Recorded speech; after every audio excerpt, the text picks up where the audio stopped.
Hola Eduardo, ¿cómo vas? ¿Cómo estás? Yo quería preguntarte, ¿qué es el concepto de esto de vivir sabroso? El vivir sabroso es saber vivir, es ser unos sabios de la manera como se vive con otros, en una responsabilidad con ellos para enfrentar no solamente las cosas buenas de la vida, sino también para enfrentar aquellas dificultades, aquellos retos. Vivir sabroso está en la vida, pero también está en la muerte. Vivir sabroso está en los momentos de alegría, pero también está en los momentos del trabajo. Vivir sabroso está en cómo yo me puedo relacionar adecuadamente con mi vecino o con mi familia, y eso pasa por una práctica, por una manera de ser, por una ética.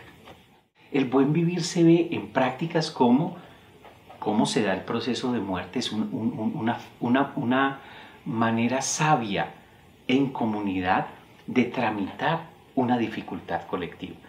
También se da en la vida. El buen vivir es saber pescar, saber tener, no sé, unas prácticas de pesca colectiva en una cuadrilla donde se respeta el puesto de cada cual, donde cada cual contribuye a que las faenas salgan adecuadamente. Por ejemplo, para que las faenas salgan adecuadamente, la gente no puede estar mal dormido. Entonces, es un asunto más de ciertas prácticas de sabiduría que están en el trabajo, que están en el asunto de la muerte, pero también están en cómo me relaciono yo con los vecinos, cómo vivo yo con los otros en las casas palafíticas, por ejemplo, que una pared está muy cerca de otra.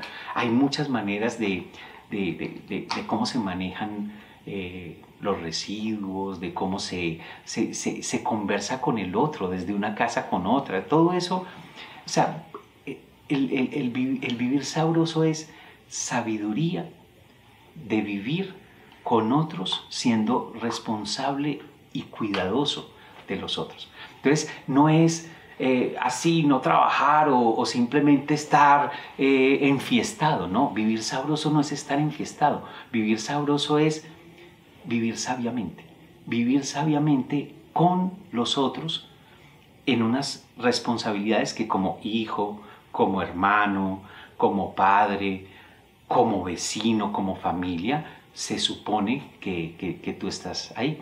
Vivir sabroso incluso pasa por cómo se hace el rebusque. Las prácticas de rebusque como las rifas o las prácticas de rebusque que pasan por el asunto de la venta callejera. Es una ética también. El vivir sabroso es una ética. Ahora, yo creo que una cosa que tenemos que tener claro es que cuando se populariza, cuando Francia Márquez, nuestra vicepresidenta, empieza a hablar de vivir sabroso o de soy porque somos o de Ubuntu, mucha gente no entiende la palabra porque la reducen a un asunto que no es. Francia Márquez no está queriendo decir con vivir sabroso es que el Estado nos mantenga o que no trabajemos o que estemos enfiestados todo el tiempo, que seamos irresponsables. No, vivir sabroso es una responsabilidad, es una sabiduría, es una forma adecuada de vivir con otros, porque no es vivir sabroso se opone a toda a la filosofía más occidental, donde la individualidad y el individuo es el centro. Aquí está la individualidad, pero la individualidad está con otros, está en relación con otros, y eso no cancela la individualidad para nada, la potencia y la implica de otra manera. Entonces, por eso, cuando la gente piensa que Francia Márquez está invitando a que no trabajemos o a que estemos enfiestados, no están entendiendo realmente la propuesta profunda, la filosofía, la ética, la ontología, si quieres plantear ahí, que ella, por ser afro, sabe que en las poblaciones o las comunidades del Pacífico colombiano esto se ha constituido durante muchas generaciones. Esto es una sabiduría ancestral. Aunque si tú vas al Pacífico y le preguntas a la gente por vivir sabroso, ellos no usan esa palabra, muchos de ellos no la usan. Vivir sabroso no te dirían, no sabrían definirla porque es una práctica de vida. Bueno, en Tumaco uno puede encontrar que la gente te dice todo el tiempo que ahí se vive sabroso, que en Tumaco uno vive muy bien y vive sabroso. Y por eso para muchos tumaqueños el estar en Tumaco es un estar en paz, estar bien. Y te lo dicen, aquí nadie se muere de hambre porque aquí a nadie se le niega un plato de comida y porque también hay procesos de confluencia. Uno de los callejones es un espacio donde los niños están, todos cuidan los niños, donde cuando alguien hace una fiesta, es una fiesta para todos, donde todo el mundo puede estar ahí, donde cuando alguien muere se lo acompaña colectivamente, es una cosa de acompañamiento de los otros. Y entonces uno desde afuera, uno puede ver a Tumaco como un espacio algo complejo, caótico, pero lo que hay es una sociedad de la igualdad. Todos los tumaqueños piensan que la vía, tienen la posibilidad de usar la vía, tienen la posibilidad de usar el espacio público, y no hay esa jerarquización donde a ti te van callando, te van definiendo o estás en tu lugar. Todos somos de alguna manera pares, tenemos derecho a estar, a hacer, a usar, a poner música o a cocinar o a vender. Entonces, digamos que el vivir sabroso en Tumaco se expresa en que la gente siente que allí se vive bien. Y vivir bien es la certeza de que no estás solo, la certeza de que otros cuidan de ti, de que otros ofrecen.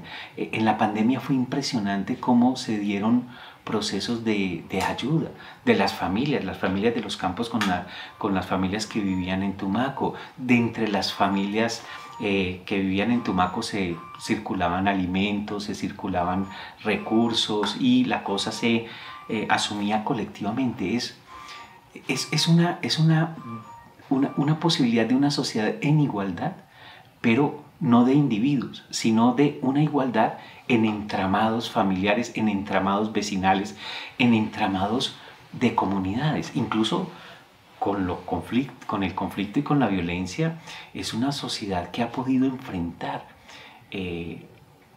situaciones muy difíciles que otras sociedades, yo no sé si lo pudieran hacer. Tumaco tiene una habilidad para entender, tramitar, organizar y enfrentar colectivamente. Desde esto del vivir bien, donde los individuos no se diluyen, pero no se diluyen porque el asunto también es por la familia, por los vecinos, por los amigos. Bueno, ¿tú crees que este concepto también se expresa en otras partes de Colombia donde hay comunidades afrodescendientes? Mira, yo siento que no podríamos pensar que lo afrodescendiente igual a vivir sabroso. Yo creo que es una experiencia muy del Pacífico colombiano. Creo que podría tener algunas resonancias, algunas particularidades en el Caribe, sobre todo como en los sectores de los barrios populares caribeños, sean marcadamente afro, ¿no? Pero específicamente esta ética, esta práctica de sabiduría para enfrentar la vida y para enfrentar la muerte, yo sí diría que es muy del Pacífico colombiano. Yo tocaría trabajar más porque no podemos racializarla, no podemos pensar que porque alguien tiene cierto tono de color de piel, entonces está de alguna manera habitando esta práctica del vivir sabroso. Y hay mucha gente en Tumaco y en otras partes del Pacífico que no son afros en términos de marcación de color de piel, pero son afros en términos, digamos, de sus sensibilidades, de sus maneras de experimentar y de sentir el mundo. Y en ese sentido, pues hacen parte del vivir sabroso. Entonces, yo diría, vivir sabroso es una experiencia fundamental del Pacífico.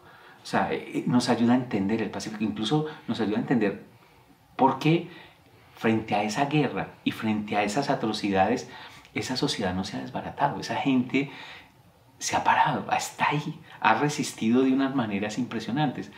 Y habría que mirar si en otros contextos. Ahora, lo interesante es que mucha gente del Pacífico fluye.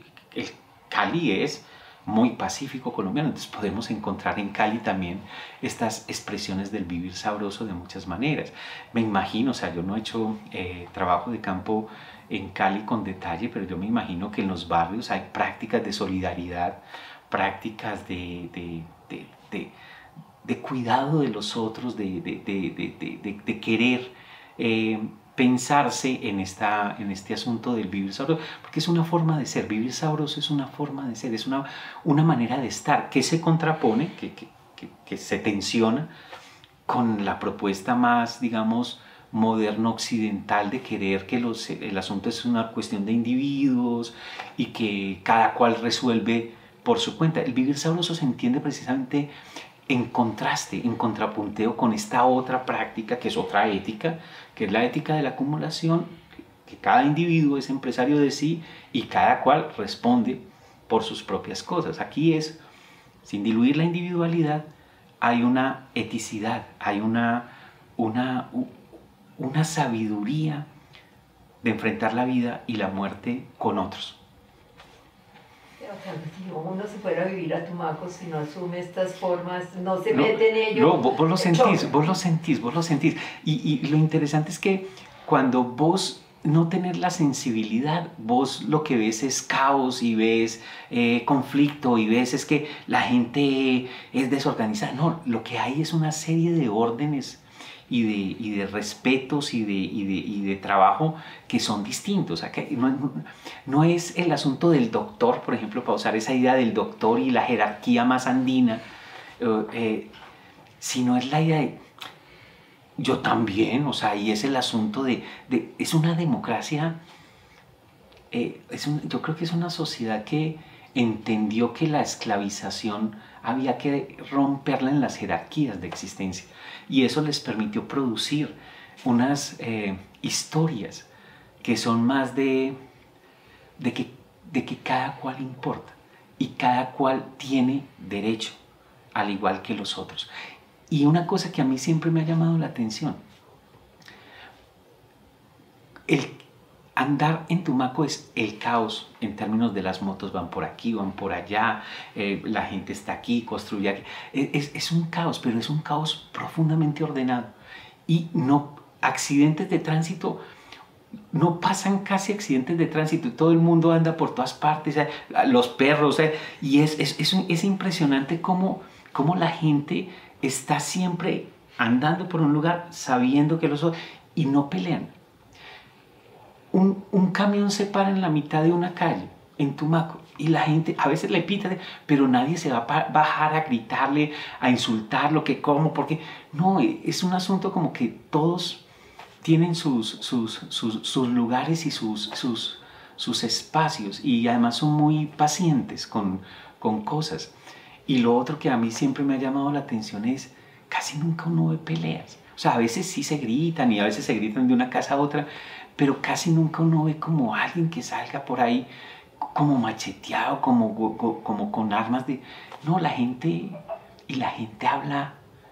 habla muy, muy directamente, no es como digamos como en los Andes donde son muy oblicuos y muy hipócritas para decir, no, aquí en Tumaco te van diciendo las cosas en la cara, no sé, y lo dice la gente y lo comenta la gente. Entonces, sí hay otra manera de existir. Y si uno no está abierto a entender esa lógica, uno la va a pasar muy mal. Pero si uno se deja seducir por esa lógica, uno la va a pasar muy bien. Y uno empieza a ser parte de ese vivir sabroso, de saber vivir. Vivir sabroso es saber vivir de una forma distinta a como nos han enseñado en la propuesta más europeo-occidental de la individualidad. Entonces, ahora que en el contexto de la universidad me haces pensar en cómo podríamos nosotros trasladar esto al ejercicio mismo de los procesos de enseñanza-aprendizaje o al sentido de construir universidad, ¿no? Claro. En ello, para que no choque, pues, porque eso es uno de los aspectos que los cuales todo el mundo se queja del choque. Pues uno le dice, bueno, el choque cultural, pero no, es mucho más profundo. Es mucho más profundo, además porque las universidades han sido concebidas muy jerárquicamente, y el vivir sabroso implica otro tipo de relación, no es tan jerárquica, sino que es más horizontal, pero es más horizontal con otros. Es que es lo más importante, es una sabiduría, es saber vivir, incluso saber enfrentar la muerte con otros. Eso es muy importante, sin diluir la individualidad, porque no es una... Yo creo que eso se diferencia, tal vez habría que trabajar mejor eso, con las expresiones como el vivir bien, que es más de comunidad en el sentido más andino, en el sentido más como de plegamiento a lo comunitario. En este no hay un plegamiento así, hay una horizontalidad y una especie de responsabilidad. Es una ética también. Entonces, la universidad tendría mucho que aprender de cómo podemos producir procesos de enseñanza y aprendizaje donde el vivir sabroso sea parte como de la lógica de estructuración de esos procesos. Y cómo, sí, cómo cuidar, porque el vivir sabroso también tiene mucho que ver con el cuidado. Y no solamente de las mujeres, los hombres cuidan bastante. Lo que pasa es que cuando uno llega ya, si uno no tiene la paciencia y no entiende la lógica, uno no ve lo que está sucediendo ahí.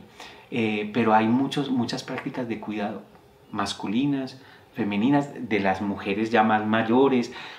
Pero haya un niño. O sea, por ejemplo, en Tumaco, un niño huérfano no hay. O sea, el asunto, los niños se acogen y además hacen parte de la familia. La noción de entenado, eso son expresiones de ese vivir sabroso, que es más que una palabra, es toda una práctica de vida.